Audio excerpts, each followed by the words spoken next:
The bells are the first to strike you. Heavy, merciless, they shatter the night sky, rolling across the rooftops of Paris like a storm no one can outrun. Their toll is not for worship. It is a summons, a signal. Windows tremble, shutters slam shut, and you feel the weight of the sound in your chest as if it were your own heartbeat, thundering too fast, too loud. Then the streets awaken. From every alley, shadows break into men, carrying torches that bleed fire into the darkness. The air fills with the crack of splintering wood as doors are torn from their hinges. Screams pour out, jagged and raw, followed by silence too heavy to be natural. You smell it next. Smoke, sweat, and that unmistakable sting of iron. Blood. It runs along the gutters, weaving between cobblestones, mingling with spilled wine until the city itself seems drunk on death. You step back, but there is nowhere to go. Every street corner blooms with chaos. A figure is hurled from an upper window, his body crumpling like broken parchment as a roar erupts from the crowd below. Steel flashes in the torchlight, not as a weapon of honor but as an instrument of frenzy, hacking again and again until flesh becomes unrecognizable. The flames cast monstrous shapes on the walls. Shadows that lunge, shadows that feast, shadows that will not be forgotten. Paris is not celebrating. Paris is consuming. And beneath it all lies a truth so sharp it cuts deeper than the swords. This began with a wedding that promised peace, a wedding meant to heal centuries of division. Instead, it became the doorway to slaughter. You look into the inferno of that night and the question coils around you like smoke. How did this happen? How did a girl once mocked as a powerless bride, humiliated on her very wedding night, grow into the woman whose silence carried the weight of death? The queen whispered about in terror as the bride of silent murders. This is not merely a tale of blood. It is the story of betrayal ripening into vengeance, of perfumes laced with poison, of crowns bought not with love but with fear. And as the bells continue to toll, you are already inside her world, standing at the threshold of a reign built on shadows and sealed in silence. She was born into one of the most powerful families in Europe, a family that had turned coin into crowns and banking into dominion. Florence, the city of artists and assassins, of merchants and monarchs, cradled her first cries. She carried the name Medici, a name that could summon awe or envy, protection or danger. Yet for all its power, that name did not shield her from loss. Her mother was dead before she could remember her face, her father gone soon after, leaving her an orphan with only shadows for company. She grew in halls heavy with the scent of incense and the weight of expectation. Tutors whispered lessons of scripture, politics, and trade, but Catherine's gaze wandered beyond books. She lingered on the shimmer of oils and perfumes, learning how scent could command memory and mood.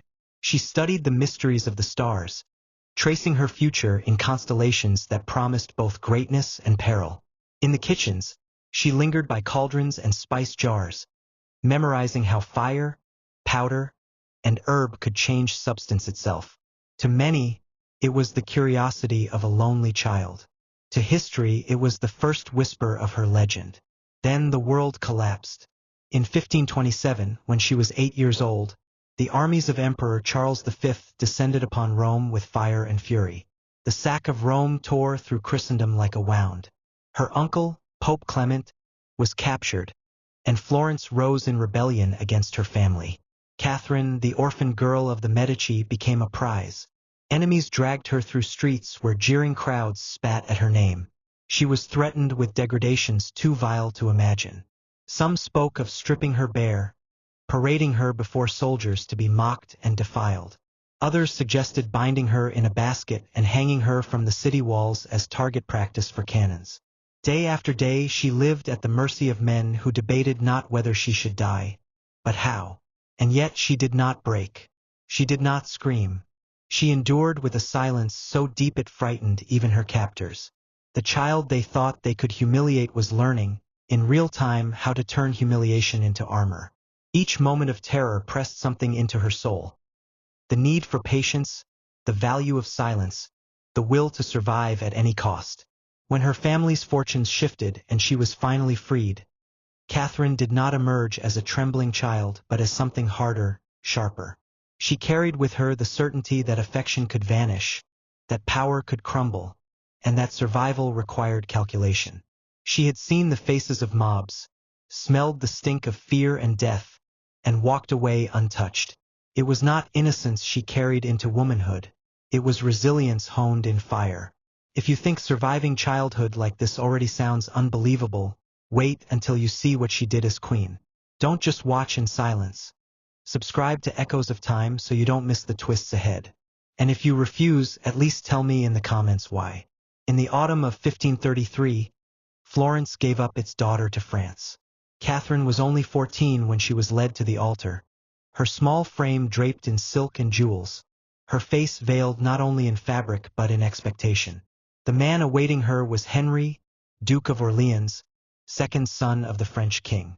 The wedding was a spectacle, blessed by none other than her uncle, Pope Clement VII. Trumpets blared, tapestries unfurled, and the world saw in this union a bridge between two powers, Medici gold and Valois blood. But behind the glitter, disappointment simmered. The French court had dreamed of richer spoils, of Italian lands delivered with her hand. Instead, Catherine's dowry came weighed with jewels, treasures, and estates, but not the territories France most craved. Whispers moved through the nobles like smoke. The bride was less than they had hoped for, a prize without the power to satisfy. From the very beginning, she was measured not for who she was, but for what she lacked. That first night should have bound husband and wife, but it bound Catherine instead to humiliation. Henry did not look at her. His gaze belonged to another, Diane de Poitiers, a woman twice Catherine's age, widowed, elegant, and commanding. She had been Henry's confidant since his boyhood captivity in Spain, his mentor, his lover. On the night Catherine waited nervously in her chamber, Henry gave his heart elsewhere. She was a bride in name only, discarded before the marriage had even begun. The court saw it all. Their laughter was cruel, their sneers sharpened with malice. They mocked her lineage, calling her the little Florentine shopkeeper's daughter, reducing the Medici dynasty to the scent of coin and the dirt of markets. Her silks and jewels became chains of ridicule, her youth an easy target. Every smile she forced, every curtsy she offered, was returned with scorn. But Catherine did not lash out. She did not collapse under shame. Instead, she watched. She listened.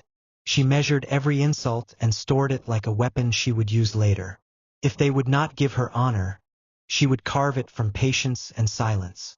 She mastered the language of her new kingdom, learned its histories, its ceremonies, its intricate games of power.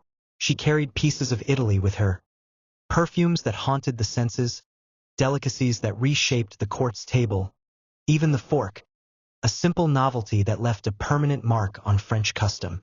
Piece by piece, she adapted, reshaping herself into a figure the court could not ignore, no matter how they mocked her. This betrayal was only the beginning. If you're shocked already, subscribe to Echoes of Time, and if you won't, write below why her story doesn't move you. When Henry's elder brother died, the crown shifted suddenly, and the Duke of Orleans became Henry II, King of France. Catherine, now queen consort, should have risen beside him. Yet once again, she stood in another woman's shadow. Diane de Poitiers, draped in pearls and confidence, walked at Henry's side as if she were the rightful queen.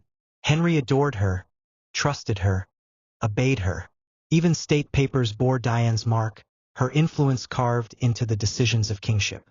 Catherine was left to the margins, her presence ceremonial, her silence mistaken for weakness. But behind the veil of quiet submission, Catherine was at work. She gave her husband what Diane could not: 10 children, heirs and daughters who secured the Valois line. Each birth bound her more tightly to France's future. The court could mock her origins, but they could not deny her role as mother of a dynasty. Through her children, Catherine planted roots too deep to be pulled up by scorn or neglect. While Henry hunted with Diane, Catherine hunted knowledge. She studied the machinery of the French state, watched how power flowed through courtiers, cardinals, and councils. She built networks of loyalty, favoring those overlooked by her rivals, binding them with gifts, patronage, and opportunity. To artists and architects, she was a benefactor. To cooks and perfumers, a patroness who imported the tastes of Italy, olive oils, citrus fruits, and delicacies unknown at the French table.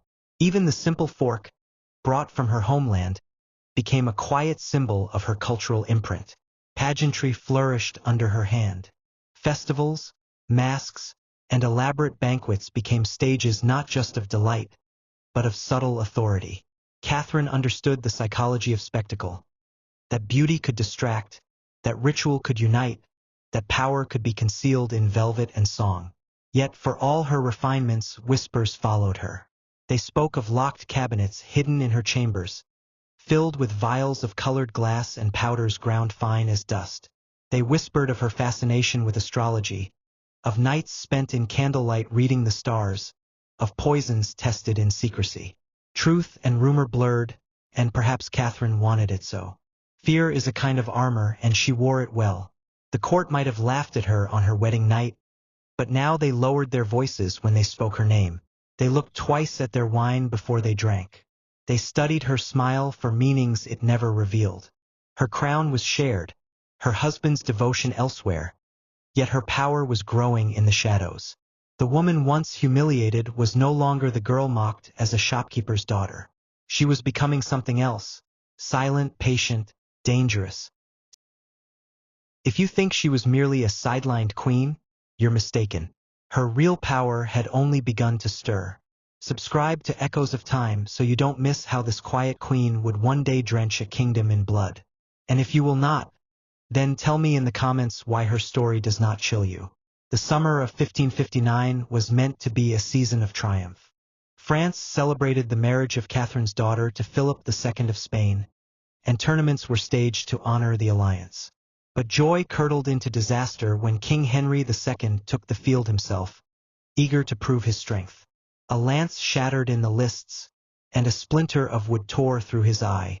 For 10 agonizing days he lingered, Catherine at his side, watching as the man who had ignored her for decades slowly drowned in pain. On the 11th day, Henry was dead. In that instant, everything changed. Diane de Poitiers, once radiant in Henry's favor, was cast out. Catherine, with a quiet vengeance sharpened by years of humiliation, banished her rival from the heart of power. The chateaux Diane had claimed, the jewels she had flaunted, were stripped away. For the first time, Catherine stood unchallenged. She was no longer the girl mocked, no longer the wife in the shadows. She was queen mother and regent. From that day forward, she clothed herself only in black. Not the soft mourning of a widow, but a deliberate uniform of shadow. To courtiers and foreign envoys, her figure was unforgettable. Tall, severe, draped in endless black, her pale face framed like a ghost returned to haunt the living. They called her La Reine Noire, the Black Queen. What had once been a girl's silence now became a woman's weapon. Her son Francis II, a frail boy of 15, wore the crown but could not bear its weight. His young queen, Mary Stuart of Scotland, and the powerful Guy's family pulled him toward their own ambitions. Catherine watched as rivalries sharpened around her son, and when Francis died barely a year later, she tightened her grip. Charles IX, still a child, inherited the throne, and Catherine claimed the regency openly. Now it was her hand that signed decrees, her voice that balanced nobles, her judgment that weighed the fragile peace of France. But peace was already fraying. The kingdom was split, Catholic against Huguenot, altar against pulpit, faith against faith. Neighbors turned upon each other with knives, and whispers of rebellion filled the air. Catherine, once dismissed as powerless, was now the only figure standing between a boy king and the collapse of France. Her task was not gentle. She bargained with the Guys, bargained with the Bourbon princes, bargained even with those she despised. She promised toleration to Protestants one day and yielded to Catholic pressure the next. Each compromise meant not to heal the wound but to keep it from splitting wide enough to kill the crown. She did not seek harmony, she sought survival. And in every decision, her true nature showed. Patient, pragmatic, merciless when necessity demanded. The court had feared her silence before. Now they feared her power. Behind the veil of morning black, Catherine de Medici ruled a kingdom poised on the edge of fire. She had waited decades for this moment, and now power was finally hers. If you want to keep walking deeper into her dark transformation, hit subscribe to Echoes of Time. If not, at least say in the comments what would hold you back. France was a kingdom cracking under the weight of faith. On one side stood the Catholics, clinging to ritual, tradition, and the authority of Rome. On the other, the Huguenots, Protestants armed not only with scripture but with growing numbers among nobles and commoners alike. In villages, churches were burned, altars overturned, sermons shouted against each other until prayers turned into battle cries. Catherine stood in the middle, mother to a boy king, regent of a fragile crown, and every choice she made seemed certain to earn her enemies. At first she sought peace. In 1562, she issued the Edict of Saint-Germain, a decree daring in its time. It allowed Protestants to worship publicly outside city walls, a fragile toleration meant to cool the fire. But instead of calm, it ignited fury. To Catholics, the edict was betrayal, a stain on their faith. To Huguenots it was not enough, a half-step that left them exposed to danger. Both sides sharpened their blades, and Catherine found herself painted as a traitor by all. Then came Wassy. In March of 1562, the Duke of Guise rode through the town and encountered a gathering of Huguenots in worship. Words turned to stones, stones to swords, and swords to massacre. Dozens lay dead, their blood staining the earth, and with it the first true war of religion was born. Across France, the clash spread like wildfire. Families that had once feasted together now turned on each other. Priests dragged from pulpits, nobles raising private armies. The kingdom became a battlefield, and Catherine's name was whispered in every camp. Accused of weakness, accused of cruelty, accused of both in the same breath. One day she pleaded for compromise, arranging fragile truces, marriages, and promises. The next, she gave silent consent to suppression, allowing Catholics to crush Protestant uprisings when they threatened the throne. She was neither fully protector nor persecutor, and that ambiguity became her curse. Protestants accused her of orchestrating their deaths. Catholics accused her of betraying their souls. And yet through every accusation, Catherine remained fixed on one goal, the survival of her sons and the crown they wore. It was a knife's edge she walked, and every step drew blood. But she endured, calculating, weighing, never fully committing to one side or the other. To her, religion was not salvation but strategy. To her, faith was not about God but about power. History is never black and white, and neither was Catherine. Subscribe to Echoes of Time if you believe stories like this should be remembered, or confess in the comments why you'd rather turn away. By the summer of 1572, France seemed to stand at the threshold of peace. After years of bloodshed between Catholic and Huguenot, a bold union was proposed. Catherine's own daughter, Margaret of Valois, would marry Henry of Navarre, the Protestant heir of the Bourbon line. A Catholic princess and a Protestant prince, the marriage was hailed as a bridge between two warring worlds. Paris dressed itself for celebration. Banners unfurled, bells rang, and nobles from both factions gathered in the city, their silks brushing against armor, their smiles hiding suspicion. The streets buzzed with uneasy hope, but beneath the laughter, tension coiled like a serpent. To some, the wedding was a gesture of reconciliation. To others, it was a trap waiting to spring. Only days after the vows were spoken, the fragile hope shattered. Admiral Gaspard de Coligny, leader of the Huguenots and a trusted advisor to young King Charles IX, was shot in the street by an assassin's musket. The bullet tore through his hand and arm, leaving him bloodied but alive. Paris erupted with whispers. Many accused the powerful Guise family. Others turned their eyes to Catherine herself. Rumors swirled that she had ordered the attack, fearing Coligny's growing hold over her son, dreading that he might pull France into a reckless war with Spain. The city held its breath. Protestant leaders, gathered in Paris for the wedding, demanded justice. Catholic nobles sharpened their blades, muttering of rebellion. Catherine, caught in the storm, convened a secret council in the Louvre on the night of August 23rd. Behind those closed doors, a decision was reached that would drench France in horror.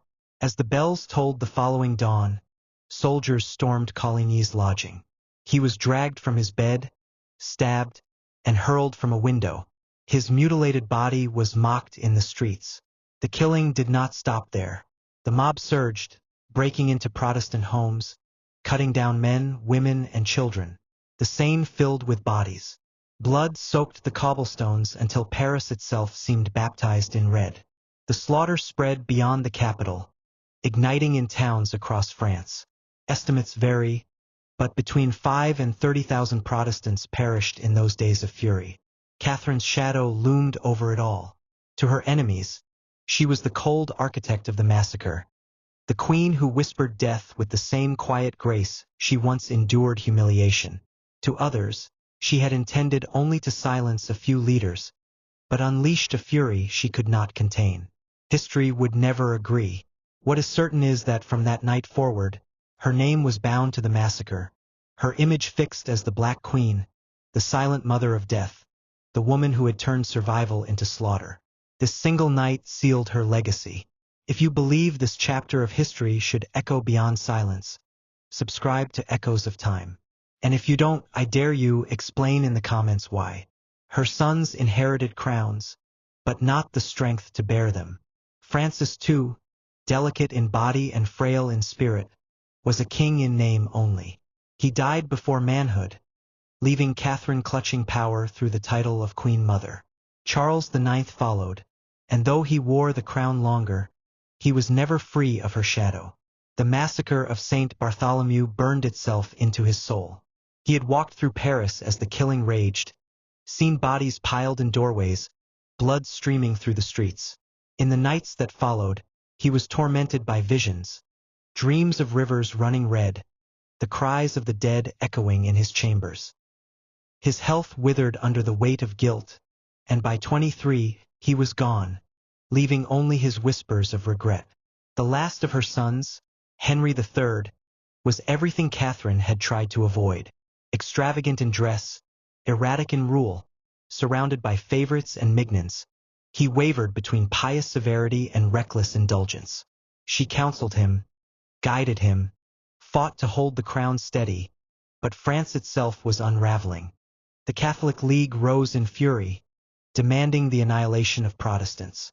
Nobles turned against one another, alliances crumbled, and the wars of religion dragged the kingdom deeper into ruin. Catherine endured it all, decades of strife, sons too weak to govern, a country bleeding itself toward collapse. She had clawed her way from orphan to queen, from humiliated bride to feared matriarch, and yet in her final years, she watched her dynasty falter despite her every effort. In January 1589, Catherine de Medici died at 69 years old. To some she was a savior, the mother who had preserved the crown through endless storms. To others she was the Black Queen, the silent poisoner, the woman whose name was written in blood. Admired and reviled, she left behind no simple legacy, only the shadow of a figure who shaped France not with kindness, but with calculation, not with mercy, but with survival. If her story unsettled you, let it. History was never meant to comfort. Subscribe to Echoes of Time to keep these voices alive, or enter the comments and confess why you would rather leave them buried. She began as a bride mocked in whispers, humiliated on the very night she was meant to be honored. She endured the sting of ridicule, the sight of her husband's love given to another, the scorn of a court that saw her as nothing more than a merchant's daughter. Yet from those wounds she built a fortress. Step by step, year by year, she transformed. From pawn to player, from shadow to sovereign, from widow to the Black Queen whose silence carried the weight of death. Her life was a theater of contradictions. Patron of art, yet blamed for massacre. Mother of kings, yet accused of poisoning them. Protector of France, yet remembered as the woman who drenched it in blood. Was Catherine de Medici merely a victim of circumstance, forced to wield cruelty in a world where mercy meant death? Or was she the careful architect of her own legend, crafting fear as her most enduring weapon? Even now, her image lingers. A woman veiled in endless black, fingers stained with the scent of perfumes and powders, her chambers whispered to hide cabinets of poison.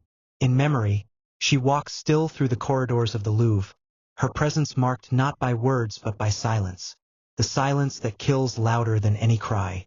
And always, above it all, the bells of Paris toll, as if the city itself cannot forget the night when peace turned to slaughter. This is Echoes of Time, where forgotten voices return. Don't let history vanish, carry it forward. Subscribe so that stories like hers are not left to rot in silence.